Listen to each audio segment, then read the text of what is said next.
बंजराई police station हुदूद में वाक़ फिल्मनगर में सोने के जेवरात बनाने वाली कंपनी शमंतका डायमंड्स में सरखे की वारदात में मुलविस सारखीन को पुलिस ने गिरफ्तार कर लिया। बंजराई एसीपी सुदर्शन ने कहा कि तीनों सारखीन जिन्होंने सरखे की वारदातों के जुर्म में जेल की सजा काटी है, ये वारदात अंजाम दी। यहां एक प्रेस कॉन्फ्रेंस से खिताब करते हुए उन्होंने कहा कि मरकजी मुलजिम सी अंजप्पा उर्फ अंजी, मच्चा मैलाराम पवन कुमार उर्फ पवन इससे कबल चिरलापल्ली जेल में सजा काट चुके हैं। उन्होंने समंतका डायमंड्स में लाकर समेत दीगर सामान का सरखा कर लिया।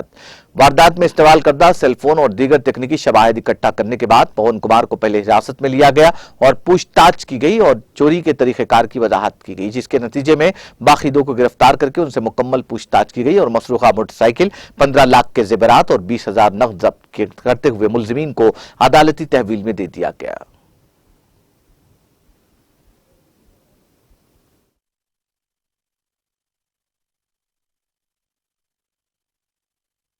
పవన్ కుమార్ అని ఒక డైమండ్స్ వ్యాపారి, శమంత కంపెనీ డైమండ్స్ అని ఫిల్మ్నగర్లో ఆయన ఇల్లు ఉంది. అందులో కస్టమర్లతోని తీసుకొని వ్యాపారం చేస్తుంటాడు.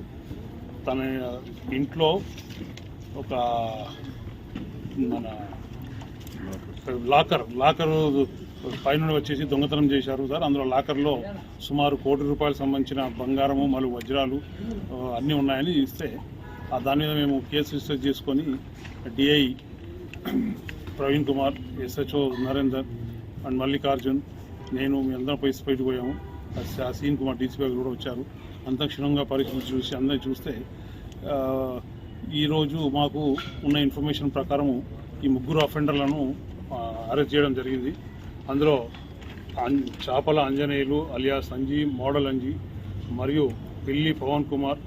పిల్లి పవన్, ఇంకొక అతను పవన్ కుమార్, ముగ్గురిని అరెస్ట్ చేశాము. అరెస్ట్ చేసి పోయిన దొంగిలించబడ్డ వజ్రాలు, నగలు, బంగారము, డబ్బులు వాళ్ళ దగ్గర నుండి రికవరీ చేయడం జరిగింది. ఇందులో మొదట్లో కంప్లైంట్ పవన్ కుమార్, ఆయన పేరు కూడా పవన్ కుమారే, ₹1 కోటి పోయినట్టు ఇచ్చాడు. తర్వాత అన్ని బిల్స్ అవన్నీ చూసుకొని మొత్తం అంటే అది 3 స్టోరీస్ బిల్డింగ్, అందులో ఎక్కడెక్కడ ఏం పెట్టినా తెలియక కానీ చూస్తే మొత్తానికి 15 లక్షల విలువ గల సామాగ్రి దొంగిలించబడ్డది. ఉన్న